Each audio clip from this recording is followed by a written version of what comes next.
State news, सच है तो दिखेगा। नमस्कार, बहुत बहुत स्वागत है आपका स्टेट न्यूज में। मैं हूं आपके साथ आशीष पांडे। आइए बढ़ते हैं बुलेटिन की ओर। पास्को में पुजारी को सुनाई सजा, नाबालिग लड़कियों से करता था छेड़छाड़।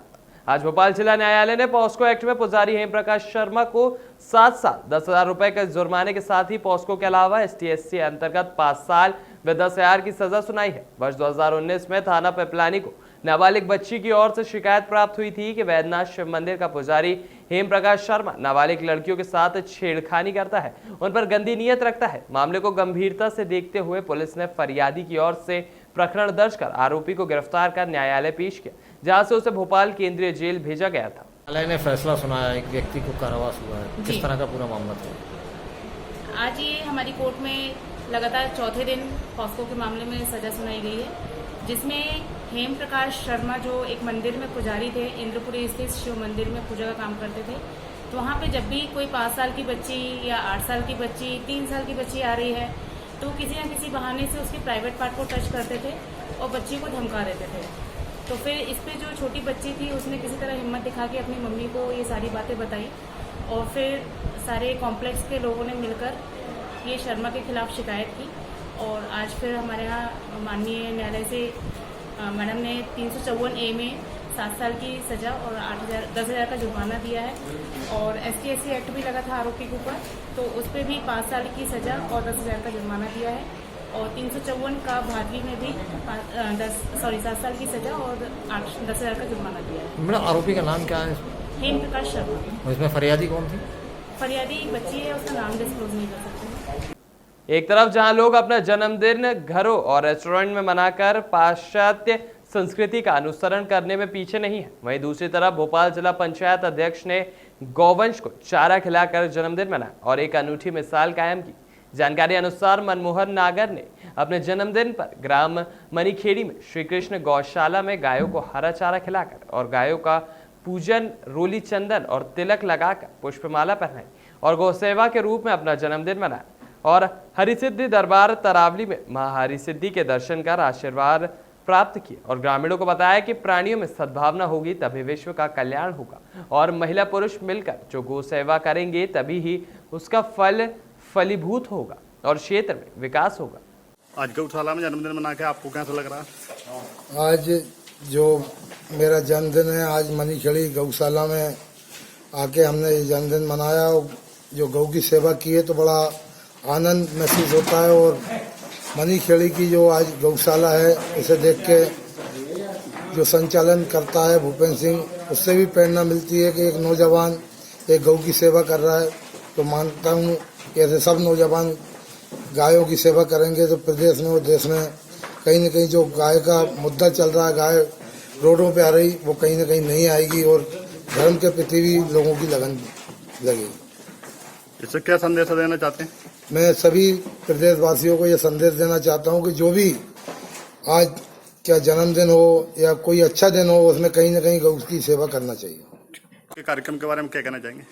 देखिए, भोपाल जिला पंचायत के लोकप्रिय अध्यक्ष जिनको मध्य प्रदेश में सर्वश्रेष्ठ जिला पंचायत का पुरस्कार मिला है और उन्होंने गौशाला के नाम पे हो, गांव के विकास के नाम पे हो, नल जल योजना जो काम किया है अद्भुत, भोपाल जिले में लगातार सेवाएं दी हैं, उसको देखकर आज गौशाला में जन्मदिन मना रहे, बहुत अच्छा लग रहा है।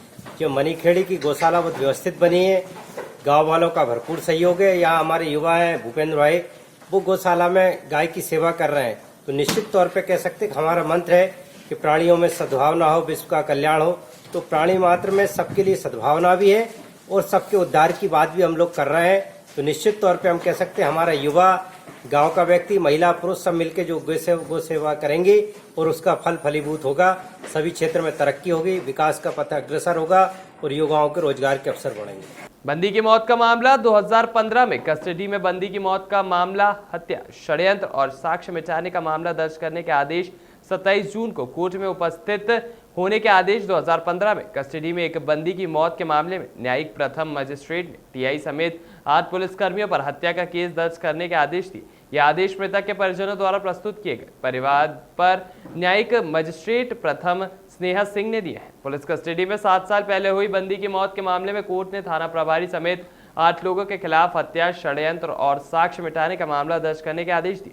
ये आदेश मृतक के परिजनों द्वारा प्रस्तुत किए गए। परिवार पर न्यायिक मजिस्ट्रेट प्रथम स्नेहा सिंह ने दिए हैं। क्राइम ब्रांच ने मोहसिन को 4 जून 2015 को हिरासत में लिया था। उसकी मानसिक स्थिति ठीक नहीं होने पर उसे इलाज के लिए ग्वालियर लेकर गए थे। सर, कोर्ट के अंदर 6 पुलिसकर्मियों के खिलाफ कोई मामला दर्ज हुआ है, किस तरह का मामला है? देखिए, ये परिवादी जो है श्रीमती सीमर पत्नी रईस, इन्होंने एक परिवाद माननीय न्यायालय के समक्ष पेश किया था। उस परिवाद में 8 लोगों को आरोपी बनाने के लिए निवेदन माननीय न्यायालय से किया गया था। उस पर माननीय न्यायालय ने संज्ञान लेकर 302 और अन्य धाराओं में मामला दर्ज किया है और सभी लोगों को सम्मन जारी किए गए हैं और उनको माननीय न्यायालय द्वारा तलब किया गया है। किस तरह का मामला था, क्या घटना थी पूरी? इसमें एक जो परिवादी था, परिवादी सीमा पत्नी रईस है, इसके बेटे मोहसिन को पुलिस ने गिरफ्तार किया था और मोहसिन को गिरफ्तार करने के बाद जो अभियुक्त आरोपी गण बनाए गए हैं, इन लोगों की मिलीभगत से इनको जेल ले जाने तक मारा पीटा गया था और जेल में विचाराधीन बंदी रहने के दौरान उसकी हत्या हुई थी और इस हत्या पर परिवार पर संज्ञान लेकर माननीय न्यायालय द्वारा इनको आरोपी बनाया गया है धारा 302 में। कोर्ट ने इस चीज़ को मान लिया है कि इसकी हत्या की गई? कोर्ट ने अभी संज्ञान लिया है मामले में और अब इन सभी लोगों पर हत्या का मुकदमा चलेगा और मेरिट के आधार पर, गवाह सबूतों के आधार पर इनको सजा दी जाएगी और इनका निराकरण माननीय न्यायालय द्वारा किया जाएगा। सर, चार्जशीट के अंदर पोस्टमार्टम जो रिपोर्ट पेश की गई है, वो क्या उसमें लिखा? पोस्टमार्टम रिपोर्ट में भी यही आया है कि इसके साथ मारपीट की गई थी और पुलिसकर्मियों की मारपीट, जेल में हुई मारपीट की वजह से ही इसकी मौत हुई है। इसीलिए माननीय न्यायालय ने हत्या के मामले में संज्ञान लिया है। भोपाल जिला न्यायालय ने आरोपी पति को सुनाई उम्र कैद। शाहपुरा इलाके में पति ने पत्नी को चाकू मारकर हत्या कर दी थी। इस मामले में पति को आजीवन कारावास की सजा सुनाई गई। सत्र न्यायाधीश ने आरोपी पति को दोषी मानते हुए नरेश ओसवाल, उम्र 35 वर्ष, निवासी बाबा नगर शाहपुरा को आजीवन कारावास और अर्थदंड के साथ ही 3 वर्ष का सश्रम कारावास और अर्थदंड से दंडित किया। प्रकरण में शासन की ओर से सुधा विजय सिंह भदौरिया, विशेष लोक अभियोजक एडीपीओ ने किया। मीडिया सेल प्रभारी भोपाल एडीपीओ अरविंद सिंह डांगी भोपाल ने बताया कि फरियादी दक्ष ओसवाल ने थाना प्रभारी शाहपुरा को बताया था वह अपने मां मृतिका अनीता खाना बना रही थी। आरोपी पिता नरेश और भाई के साथ घर पर था। पापा शराब पीते हैं और जुआ खेलते हैं। मैडम, शाहपुरा में एक हत्या का मामला था जिसमें आरोपी को आजीवन कारावास हुआ, किस तरह का ये पूरा मामला था? ये 12 मार्च 2021 की घटना है। छोटी सी बात को लेके पति पत्नी के बीच में विवाद हुआ था और ये पत्नी जो है इनकी अपना रोज का काम करती थी और पति जुआ का हैबिचुअल था और जुआ खेलने के लिए ही उसने तब दिनांक को उससे 500 रुपये करीब मांगे थे और पत्नी का ये कहना था कि अगर तुम इस तरह से बार बार पैसे मांगोगे तो हम थाने में रिपोर्ट कर देंगे। उसी बात को लेके विवाद शुरू हुआ और घर के दरवाजे के पास तक ही पत्नी जा पाई थी और इसने उसको एक चाकू जो है उसके लेफ्ट साइड पेट में लगा, जान से मारने की नियत से भोंका था। और इसके दोनों बच्चे भी आई विटनेस थे, मौका वारदात के दोनों बच्चे उपस्थित थे, माइनर थे दोनों बच्चे। और फिर ये आरोपी स्वयं दोनों बच्चों के साथ जो मृतिका है उसको घायल अवस्था में जेपी अस्पताल लेके गया था, जहां मृतिका ने दम तोड़ दिया था और डॉक्टर ने तत्काल उसको लगभग 7:30 की घटना और 8 बजे उसको मृत घोषित कर दिया था। इस मामले में 3 महीने बाद इन्वेस्टिगेशन के बाद थाना शाहपुरा ने चार्जशीट पेश की थी। जिला मॉनिटरिंग समिति के समीक्षा के दौरान ये मामला चिन्हित मामलों में से एक मामला था और उसके बाद फिर 10 मई 2022 को ये फैसला आया कि आरोपी को आजीवन कारावास की सजा से और 500 रुपये अर्थदंड से दंडित किया गया है। वहीं उसको 25 आम चक्र में भी 3 वर्ष के सश्रम कारावास से और 100 रुपये के अर्थदंड से दंडित किया है।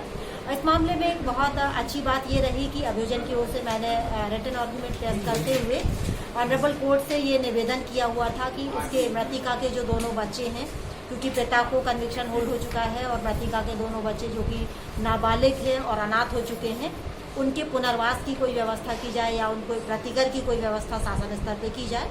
तो ऑनरेबल कोर्ट ने उस चीज़ को मानते हुए और सेक्रेटरी लीगल एड को भी पत्र प्रेषित किया है। उनके भरण पोषण के लिए और उनकी जो भी शासन स्तर पे जो भी सुविधाएं उनको मिल सके। और उसके बाद सेक्रेटरी महिला बाल विकास को भी उन्होंने लिखित पत्र जारी किया है कि उनके पुनर्वास और उनके देखरेख के संबंध में यदि कोई शासन स्तर पर ऐसी कोई स्कीम है तो दोनों बच्चों को उपलब्ध कराई जाए। विदिशा के रंगई में बना बेतवा के पुराने पुल पर लगी रेलिंग क्षतिग्रस्त हो गई है और रेलिंग हवा में लहरा रही है। कुछ रैलियां हैं ही नहीं, कभी भी बड़ा हादसा हो सकता है। जब इस विषय में विदिशा कलेक्टर उमाशंकर भार्गव से बात की तो उन्होंने इस विषय में कैमरे के सामने बोलने से मना कर दिया। रंगाई स्थित इस पुल के पास ही नया पुल भी बनकर तैयार है, लेकिन उसका लोकार्पण अभी नहीं हुआ, जिसके कारण उस पर आवागमन बंद है। लेकिन करीब 2 शताब्दी तक असंख्य लोगों की आवाजाही का साधन बने इस पुल की देखरेख नहीं हो पा रही है, जिससे और ज्यादा क्षतिग्रस्त होता जा रहा है। कभी भी इस पुल पर बड़ा हादसा हो सकता है। लेकिन उसके पास ही जो पुराना पुल है उसकी बहुत ज़्यादा स्थिति रेलिंग क्षतिग्रस्त हो चुकी है और बहुत बड़ी मात्रा में लटक गई है और हादसा कभी भी हो सकता है। इसमें से बताएं। मैं आपकी बात से बिल्कुल सहमत हूँ।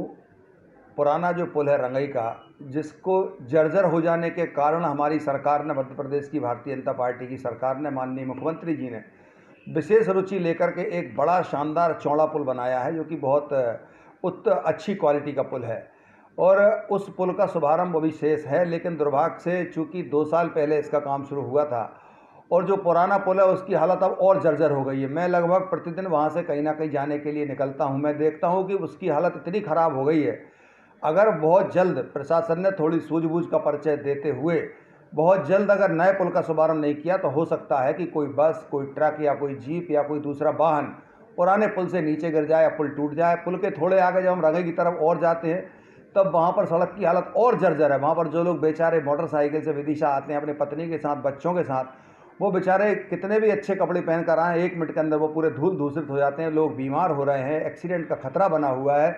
इसलिए मैं प्रशासन से मांग करता हूँ, आपके माध्यम से जो आपने विषय उठाया है, आपको मैंने पहले भी धन्यवाद दिया, फिर धन्यवाद दे रहा हूँ कि आपने अच्छा विषय उठाया है। प्रशासन को बहुत शीघ्र नए पुल का शुभारंभ माननीय मुख्यमंत्री जी के हाथों से करवा देना चाहिए। यह मैं आपकी मांग से सहमत होकर प्रशासन से मांग करता हूँ। कटारी जी, कहीं कहीं देखा गया है कि प्रशासन भी जब तक हादसे का इंतजार करता है, हादसा होने के बाद ही जागता है, तो कहीं ना कहीं देखा जाए तो प्रशासन भी बड़ी लापरवाही करेंगे। इसमें अब ये किस कारण से ये विलम्ब हो रहा है, लेकिन ये बात तो तय है कि जो दिखाई दे रहा है उसको हम छिपा नहीं सकते। हमको दिखाई दे रहा है कि कभी भी ये पुल से बड़ा हादसा हो सकता है। मैं आपकी बात से कुछ हद तक सहमत हूँ कि बड़ा हादसा हो सकता है। इसीलिए मैं भी आपसे कह रहा हूँ कि वास्तव में प्रशासन को बहुत जल्द नए पुल का शुभारंभ करा देना चाहिए, जिससे कि किसी बड़े हादसे से हम बच सकें। भोपाल में सीबीएसई बोर्ड के 40 से ज्यादा स्कूलों को बम से उड़ाने की धमकी मिली है। मेल जिस ईमेल आईडी से आया वो रशियन गर्ल के नाम पर बना है। ईमेल में 2 पावरफुल बम से स्कूलों को उड़ाने की धमकी दी। सीबीएसई स्कूलों में फिलहाल टर्म 2 के 10th के फाइनल एग्जाम चल रहे हैं। इस बारे में सूचना मिलते ही पुलिस ने सभी स्कूलों में जांच शुरू कर बॉम्ब डिस्पोजल यूनिट ने भी सर्चिंग की। सुबह करीब 11 बजे से दोपहर 2:30 तक पुलिस 10 से ज्यादा स्कूलों की जांच कर चुकी थी, लेकिन तब तक पुलिस को कुछ भी संदिग्ध नहीं मिला। स्कूल को मिले ईमेल की भाषा एक समान है। 8 अप्रैल को इसी तरह के मेल बेंगलुरु के स्कूल को भी मिले थे। एडिशनल सीपी सचिन अतुलकर ने बताया कि स्कूलों को धमकी भरे ईमेल मिले हैं। पुलिस टीम स्कूलों में भेजी गई है। धमकी भरे ईमेल मिले हैं, क्या अभी तक जांच में सामने आया है? अभी तक 11 स्कूलों से ये सूचना प्राप्त हुई थी। सुबह की ये सूचना है, उस पर पुलिस ने तत्काल ही मौके पर पुलिस स्टाफ और हमारा जो डिस्पोजल स्क्वाड है रवाना होकर पूरा सघन चेकिंग करी गई है। उसमें इस प्रकार का कुछ भी वस्तु नहीं मिली है। इसमें जो है मेल स्कूल को आए थे और उसमें इस प्रकार की धमकी लिखी हुई थी और स्कूल प्रबंधन के द्वारा ये पुलिस को अवगत कराया गया। उसके बाद ये पूरी कार्रवाई की गई। सर, इसके पहले भी बेंगलुरु कंप्यूटर में ऐसी घटना आई है, क्या उन्हीं से मिलते जुलते ये मामला? पहले इस प्रकार का मेल्स पे धमकी मिलने का या किसी प्रकार की विस्फोटक सामग्री रखने का मेल आए हैं, कई जगहों पर आए हैं, लेकिन हर सूचना को उतनी ही संजीदगी से देखना पड़ता है। तो इसमें भी चूंकि स्कूल का ये विषय था तो इसमें पुलिस द्वारा चेकिंग भी की गई है और मौके पर कुछ भी इसी प्रकार की वस्तु नहीं है। सीबीएसई के 12वीं के एग्जाम आज शुरू हुए हैं। अभिभावकों में कहीं न कहीं भय नजर आ रहा है, अपने बच्चों को लेकर चिंता नजर आ रही है। इसमें जो पुलिस पार्टी भी गई थी मौके पर, उनने परिजनों से, टीचर से भी बात करी है और बताया इसमें कोई पैनिक की आवश्यकता नहीं है। इसमें जो पुलिस पार्टी है उसको सघनता से चेक करेगी और कहीं पर कोई इशू नहीं बनेगा। तो ये भी पुलिस ने वहाँ पे समझाया है, लेकिन ये अवश्य है कि इस प्रकार का मेल आता है तो एक चिंताजनक होता है, लेकिन अब इसमें चेकिंग कर ली गई है, कोई इसी प्रकार की इसमें बात नहीं। सर मेल भेजने वाले के खिलाफ किस तरह की कार्रवाई की जाएगी पुलिस?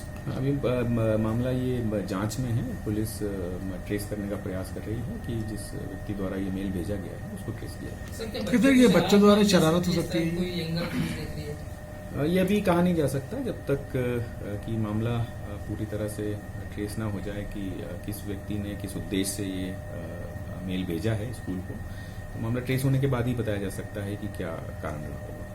जिला गुना अंतर्गत तहसील आरोन पुलिस को सूचना मिली थी आरोन क्षेत्र सहरोग के जंगल बरखेड़ा और सफा बरखेड़ा के बीच में अज्ञात शिकारियों द्वारा काले हिरण मोरों का शिकार किया जा रहा है, जिस पर सब इंस्पेक्टर राजकुमार जाटव, प्रधान आरक्षक नीरज भार्गव, आरक्षक संतराम मीणा एक सहित प्राइवेट रात्रि पुलिस गश्त वाहन चालक लखनगिरी गोस्वामी आरोन क्षेत्र के शहरोग जंगल में सर्चिंग पर पहुंचे, जहां शिकारियों द्वारा फायरिंग की गई। फायरिंग लगभग 2 से 3 मिनट चली।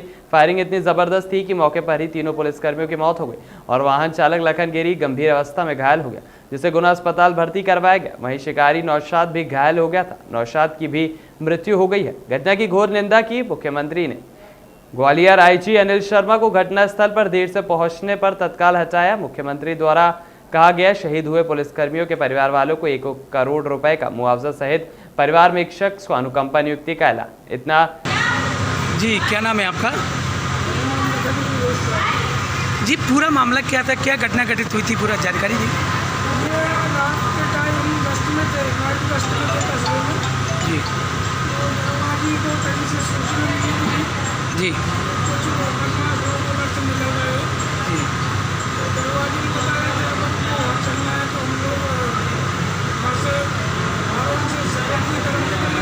जी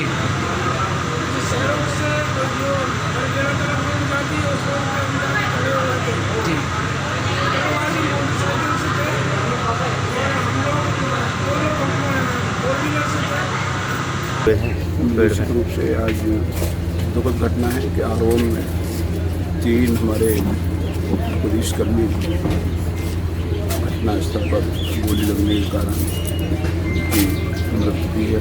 बहुत दुखद घटना है। उन परिवारों को, उनकी आत्मा को शांति मिले, उन परिवारों को इस संकट को सहन करने की शक्ति मिले। मैं उनके चरणों में पुष्प अर्पित करता हूँ और ये भरोसा जरूर देता हूँ कि जो दोषी लोग हैं उनके खिलाफ सख्त कार्रवाई होगी। ये भरोसा देता हूँ। कानून से बढ़कर कोई व्यक्ति नहीं। गुना जिले के आरोन क्षेत्र के अंतर्गत काले हिरण को मारकर ले जा रहे बदमाशों से संघर्ष करते हुए अपने कर्तव्य की बलि बेदी पर शहीद हुए हमारे 3 पुलिस के जवानों की शहादत पर मेरी तरफ से विनम्र श्रद्धांजलि व उनके चरणों में मैं नमन एवं शोक संतप्त परिवारों को मेरी ओर से सांत्वना देता हूँ। ईश्वर शहीदों के परिजनों को इस वज्रपात को सहने की शक्ति प्रदान करे।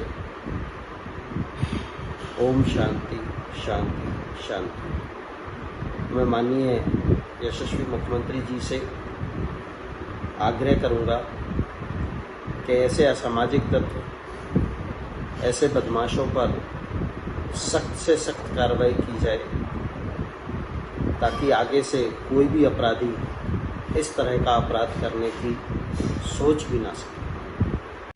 गत देर रात्रि का घटनाक्रम है, लगभग 2:45 से 3 के बीच के आसपास की घटना। इसमें वो इस प्रकार से था कि पुलिस, हमारे जो आरोन थाना पुलिस है उनको सूचना प्राप्त हुई थी कि कुछ हथियारबंद बदमाश कुछ सामान लेके और जो आरोन का बरखेड़ा हाट जो गाँव है बरखेड़ा, वहाँ से राघोगढ़ वाले रूट पे जाने वाले हैं, इस प्रकार की सूचना प्राप्त हुई थी। उस सूचना पे 5 हमारे पुलिस के जो अधिकारी कर्मचारी हैं जो वहाँ अवेलेबल थे, जो बुश में रहते हैं, रात्रि गश्त में रहते हैं, वो लोग जाके लगे।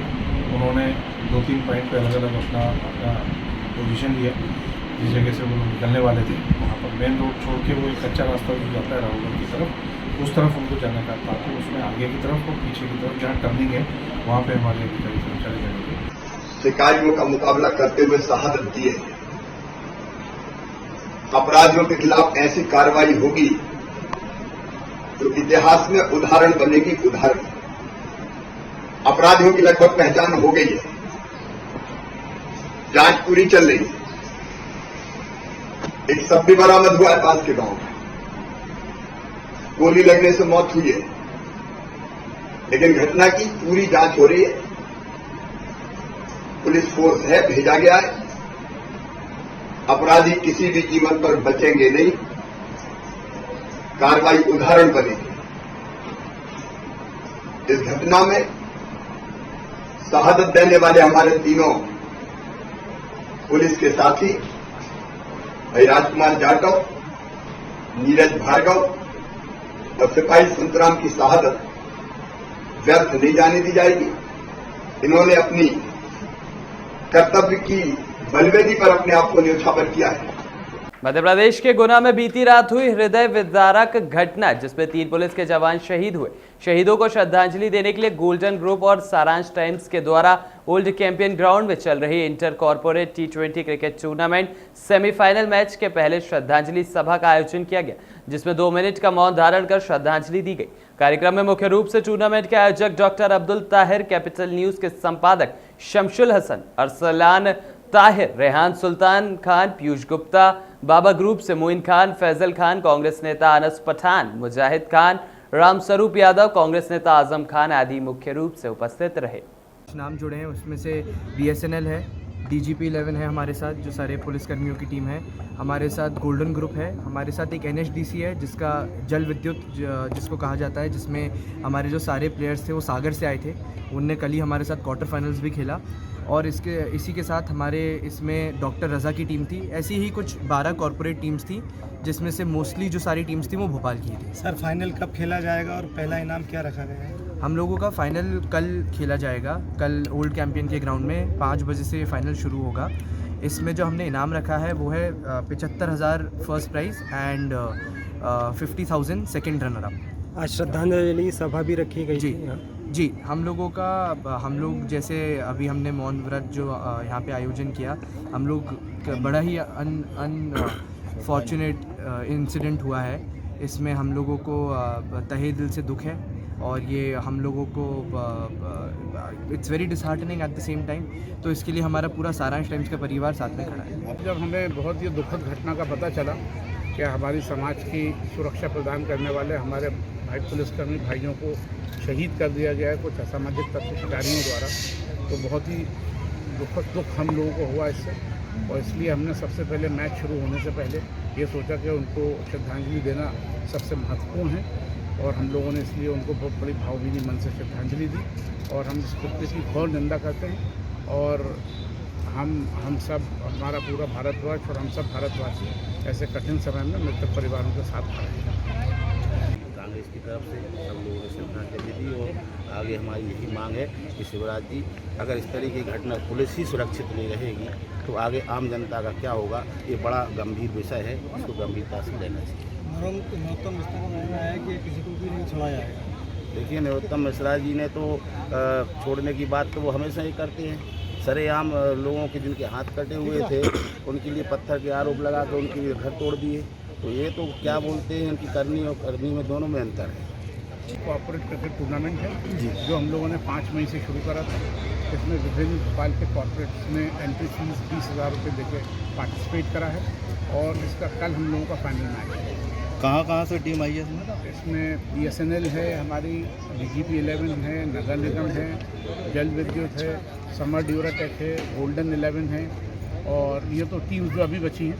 बाकी जो कुछ टीम नॉकआउट लीग में जो बाहर हो गई, उसमें भी काफ़ी सारी टीम्स थी, 6 टीम्स उसमें बाहर हो गई। क्या आपने फर्स्ट प्राइज़ क्या है? फर्स्ट प्राइज़ हम लोगों का 75,000 रुपीज़ कैश है, जो टीम जीतेगी उसको। रनर्स अप की जो टीम रहेगी उसको हम लोग 50,000 रुपीज़ कैश दे रहे हैं। सर, इस प्रकार का टूर्नामेंट आप कितने वर्षों से लगातार कर रहे हैं? नहीं, ये हम लोगों ने, हमारे ग्रुप ने ये पहली बार टूर्नामेंट कराया है। बट ये हर वर्ष को हम लोग कंटिन्यू करते। इस बुलेटिन में फिलहाल इतना ही। खबरों का सिलसिला लगातार जारी है, बने रहिए स्टेट न्यूज पर। नमस्कार।